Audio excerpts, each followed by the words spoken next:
Hello everyone, this is Raven Ironwing and welcome back to my channel. Tonight I wanted to spend some time talking about a topic that is something that I've struggled with for pretty much my entire life, and that topic is depression. A lot of people think depression is like sadness, where you're just sad and feel like crying because something bad happened or something like that. But depression isn't like sadness. It's like this deep sort of weight, this lack of energy, this lack of a sense of fulfillment or joy or purpose. It's this kind of sense of impending doom that's just always weighing down on you.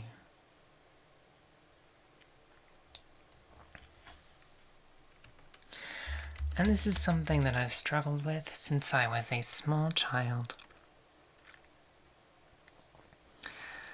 So I've had a lot of health problems throughout my life, and it turns out a lot of those health problems are genetic. And a lot of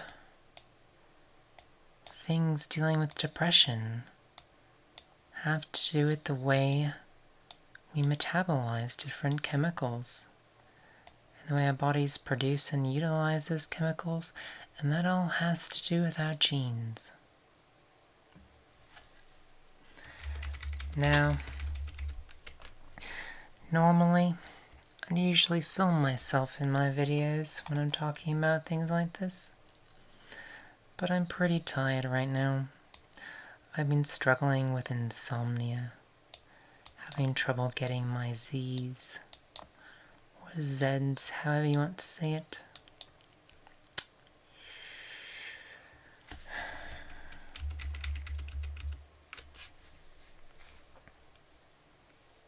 But so many people struggle with depression. I told myself I wouldn't talk about personal things on my YouTube channel anymore. But I feel like depression is something that is just so generic, that so many of us deal with, especially now, since COVID, since we've all dealt so much with isolation, with so much stress, with rising costs. Some of us have had to deal with war and all the complications and sadness that brings. So I feel like speaking about depression is something that really we need to talk about. Sometimes we keep to ourselves too much. And sometimes we need to share with others what we're going through. And depression is one of those things that often helps if we share that emotional experience with others. So that's what I'm doing today. And this is going to be the first in a series of videos where I discuss my battle with depression, and I have a plan now for coping with it. I mean, I've always had a plan. My plan has evolved over the years. I mean, I used to be pretty mentally unstable as a teenager, but I don't know, who isn't as a teenager? You go through a lot as a teenager, and I think anyone that's gone through puberty and through high school and middle school knows what it's like to deal with depression and stress and anxiety and some mental health issues. And then becoming an adult is not quite easy either. You have to deal with relationships, marriages, divorce sometimes, and having a job, the stresses that come with jobs, the stresses that come with unemployment sometimes, or the stresses that come with having a family that relies on you, or the stresses that come with maybe not being able to have your own kids. I mean, there's so many things, so many stresses that come with adulthood. Renting apartments, buying a house.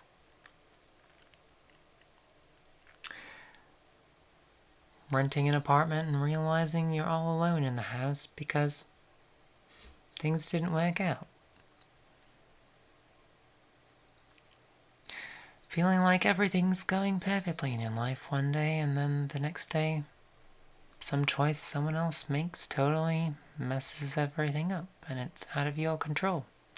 Not everything is in our control. Sometimes we have all these problems that we're worrying about.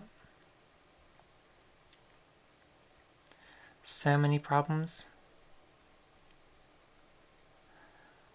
But this tiny circle here represents the things we can actually do something about. But our mind tends to live out here instead of here. And this is really where we can make the changes. And when we make these changes, we can then expand this circle of influence and start solving those problems one by one.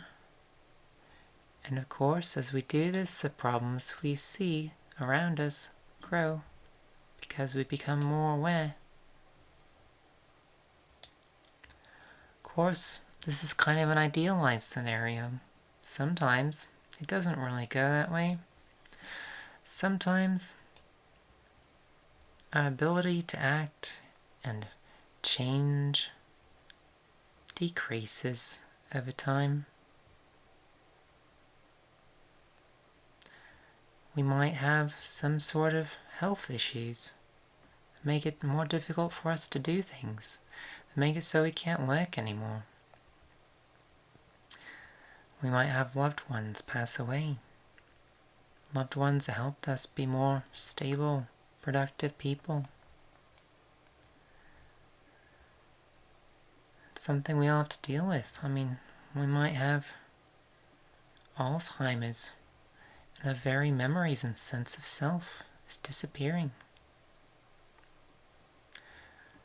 So many things we have to deal with that can create depression. Again, that's why I feel like it's something that we all need to think about, that we all need to combat at some point. But I, in particular, have struggled with depression since pretty much the day I was born. Why? Because I was born with genetic disorders. And those genetic disorders are pretty much all-consuming and out of our control sometimes. At least they seem like it. But over the years, I figured out ways to combat these disorders, to manipulate my own genetic triggers. I figured out ways to control my adrenaline consciously. I figured out ways to control dopamine consciously.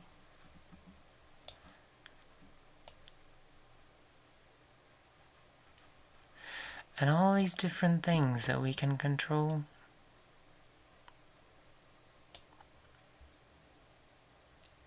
They can help so much. So they've helped me figure out a plan to combat my depression.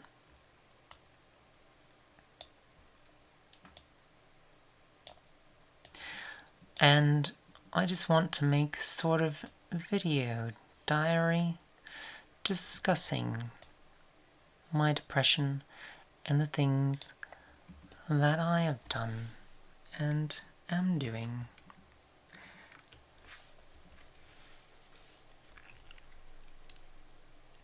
Because I am on a quest now. But I don't want to be chronically depressed.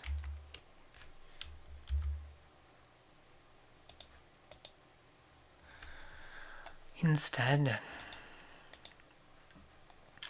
I want to find a way not just to be at peace, but also to be happy and feel happy and not feel depressed anymore.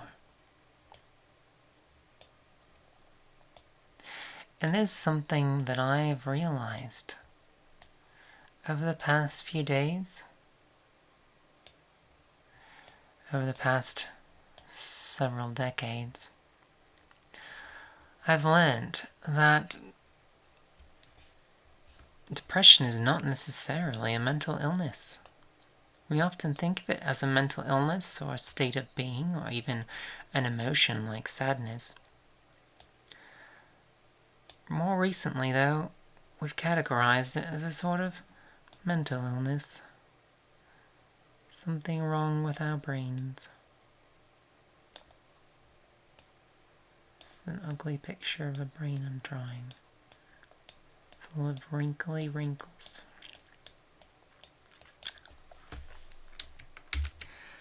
But I've realized depression is often not a sign of mental illness, in the sense that it is something wrong with our brains. Illness does not necessarily mean that something is broken or wrong with our brains. A perfect example of a physical illness that doesn't necessarily mean something is actually wrong with our bodies is starvation. Now, if we go without food because there's nothing on our plates, we will get very skinny.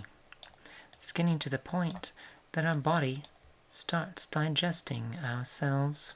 It starts digesting our fats and our muscles and a lot of our different tissues, even our bones, if we need calcium, which is kind of crazy to think about. Till we wither away and get skinnier and skinnier and skinnier. But would we say that there's something wrong with this person because they are starving? That there's something broken about their bodies because they're not getting food? Would we classify them as being less than human because they starve when they do not eat? No. No, we would not. And depression is often just like this. It's often just like starvation. Depression is often caused not because there's something wrong with our brains, but because there's something right with our brains. And our brains are recognizing that our emotional plate is empty, or that our needs are not being met. And when our needs are not being met, then our brains deteriorate into a state of depression. So, if you are struggling with chronic depression, as I do, the first thing you really need to ask yourself is, are my needs being met? Is my plate empty?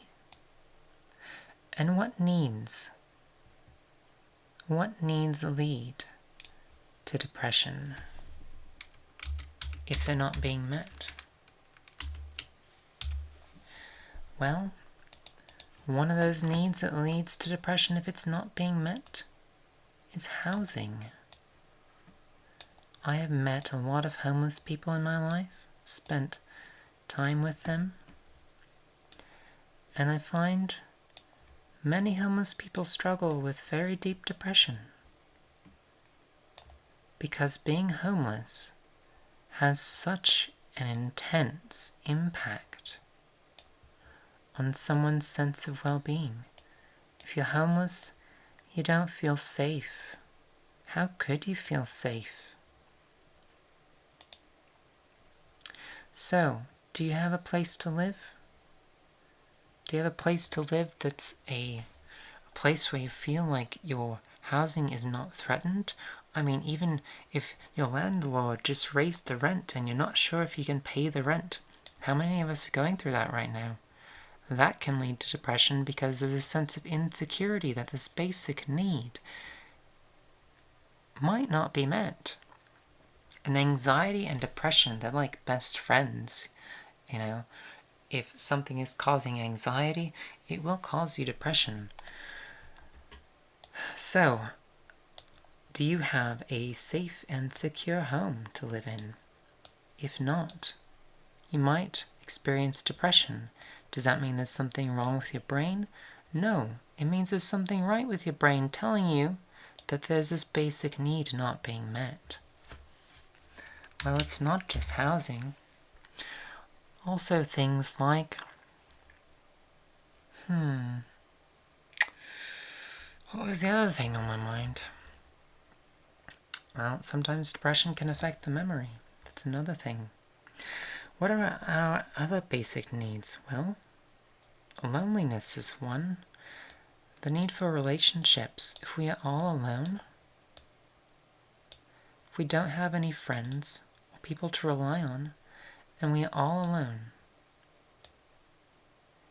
it's very difficult to not feel depressed, because as apes, yes, humans are apes. We are tailless primates, therefore we are apes.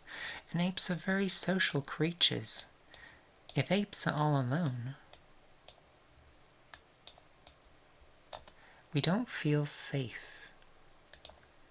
And when we don't feel safe, we have anxiety and we have depression. But when we're not alone,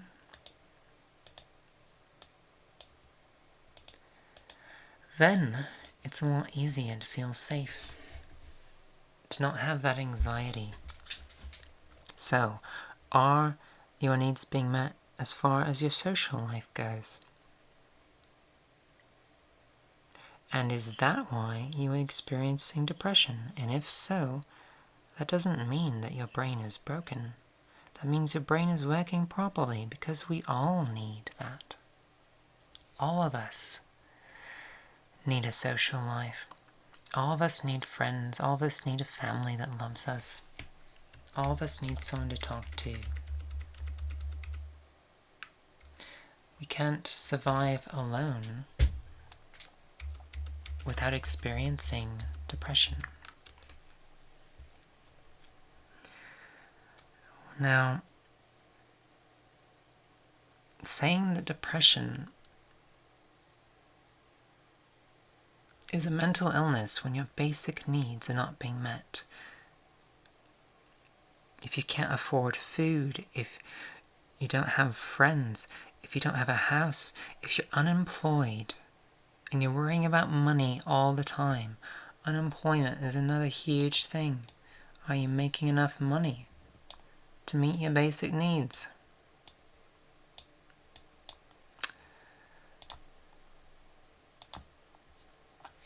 And if you're not making enough money to meet your basic needs, if you're not bringing in those Benjamins,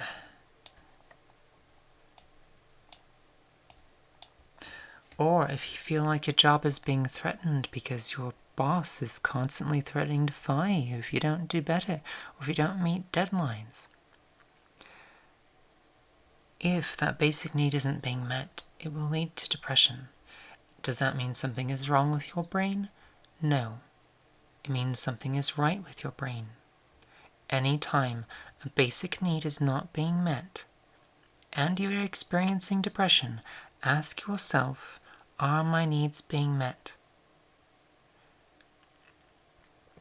And one thing that I have realized that has led to my depression throughout my entire life, that has made it constant, is that I have never had all of my needs met.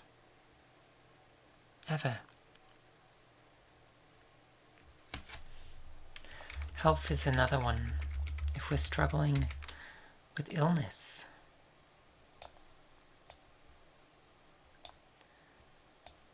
here's a picture of a very sick face. If we are struggling with illness,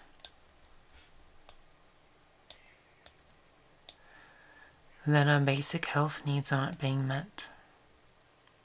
If we can't find health care at a reasonable price, and we're depressed, does that mean there's something wrong with our brains? No. It means there's something right with our brains. And for most of my life, I have struggled with health issues. For my entire life, really, I've struggled with health issues. Some not as severe as others, some extremely severe. Some that led me to have to be unemployed for several years. And I've realized that all of my depression that I've experienced since I was a little kid all boils down to need. Yeah, genetics are a factor, but if our needs aren't going to be met, we will be depressed. And that's not because something is wrong with our brains, that is because something is right with our brains. So, saying that someone whose basic needs isn't being met is mentally unwell because they are depressed is like saying that someone who is starving to death is anorexic. Not to make light of anorexia, it's a very serious condition, and I've had close friends that struggle with it. But my point is, there's a big difference between starving to death because you struggle with anorexia and starving to death because you don't have food. And there's a big difference between being depressed because there's something genetically or chemically wrong that leads to issues with your brain. So, those genetics versus needs. Or depression can be caused by past traumas and a lot of other things. But there's a difference. My point is there's a difference between your needs not being met and there being actually something physically wrong with your mind.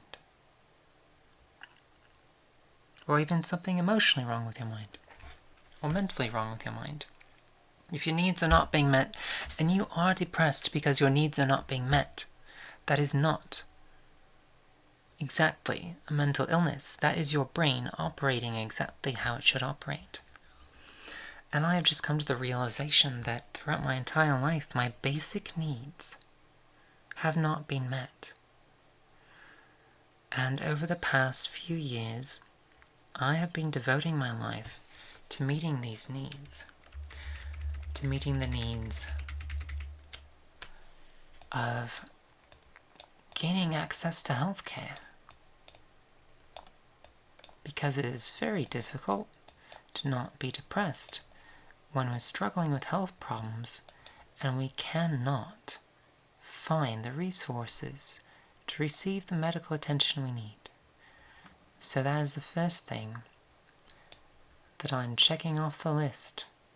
I have made a lot of progress there. I'm healthy enough that I can go back to work now. Which leads to the next thing, employment. I recently got a full-time job again,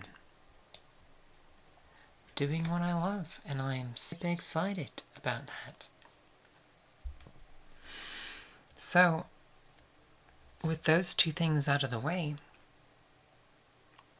I suddenly found myself feeling so much less depressed.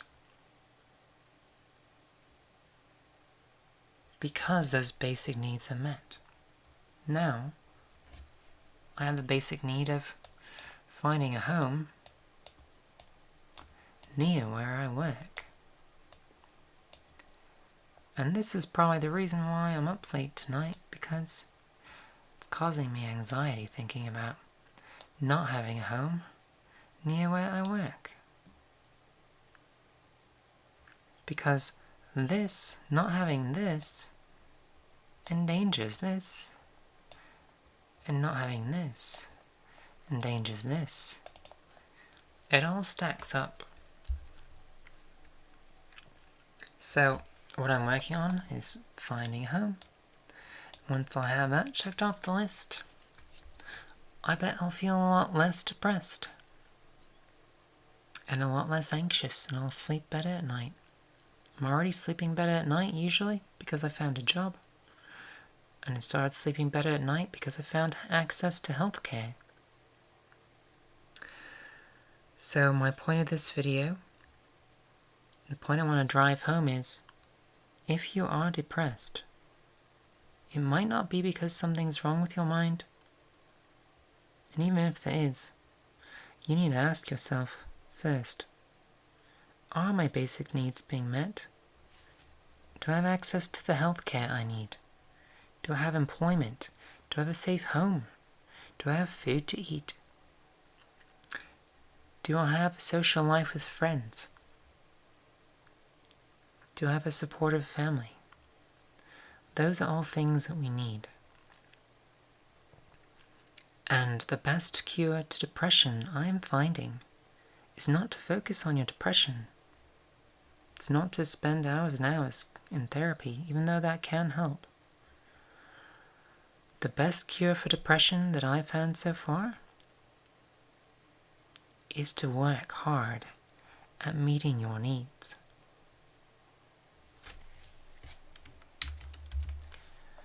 And that's what I'm doing.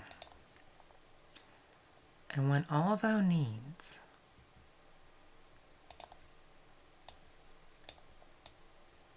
are met, when we can check off all those needs, then, if we're still feeling depressed, then we might need some medication for depression. Therapy can help a lot. There are a lot of different places we can seek help. Some of us have real genetic issues where we're always going to be depressed. But the very first thing, the most powerful thing to combat, I think, probably any mental illness, is to ask yourself first, are my needs being met? Or do I have these needs that are going unmet, and that's causing me stress, it's causing me anxiety, and it's making me depressed because it's affecting my self-worth, it's affecting my ability to feel fulfilled and to find any sort of happiness or meaning in life. When our needs are not being met, if we are starving, all we can think about is food. If we are unemployed, all we can think about is needing work. If we are poor, all we can think about is money. And that's just the way it is. No matter how hard we try to be happy, no matter how hard we try to have a good attitude, you can't just decide, I'm going to have a good attitude, and that good attitude's not going to put food on your table. It's not going to put a roof over your head.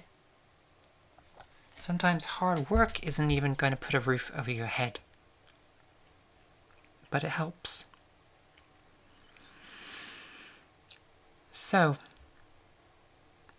I challenge everyone out there that's struggling with depression to start journaling about your depression. Think about the things that help.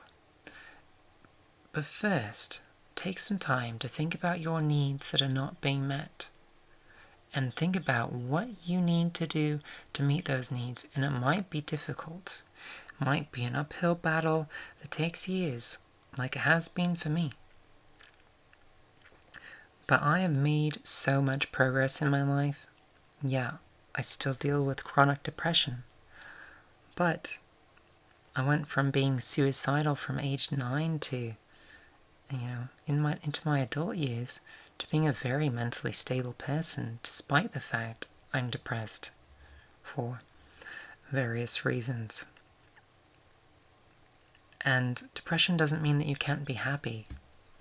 I experience a lot of happiness in my life now.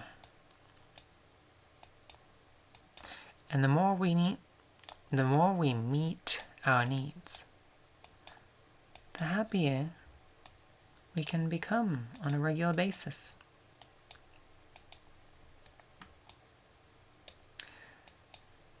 So ask yourself, are you meeting your needs? Am I meeting my needs?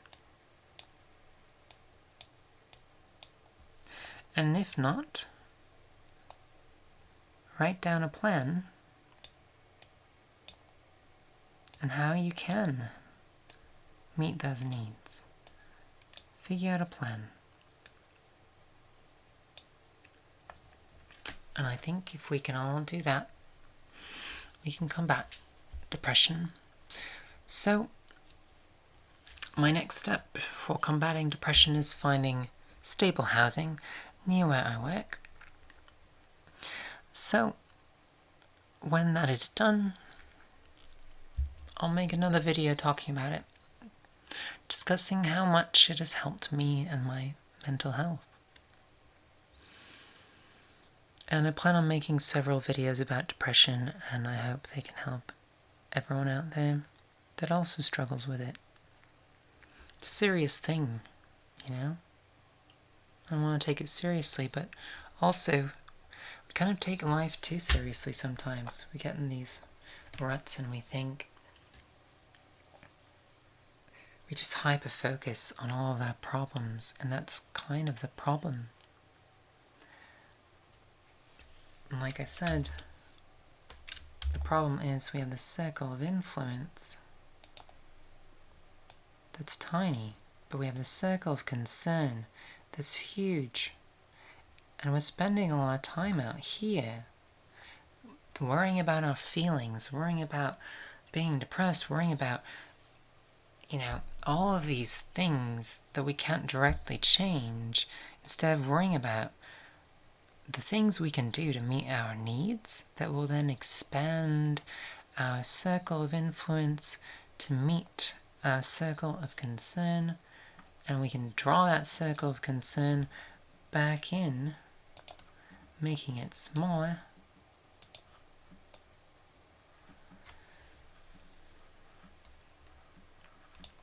Anyway, that's all I have for now.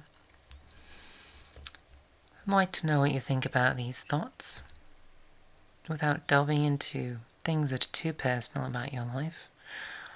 I've tried to not go into things that are too personal about mine, and I'd like to continue that trend on my channel, but I also want to focus on well-being, focus on the things that I have done in my life that have helped me overcome my struggles and cope with depression and anxiety and insomnia and health issues and everything that I've dealt with.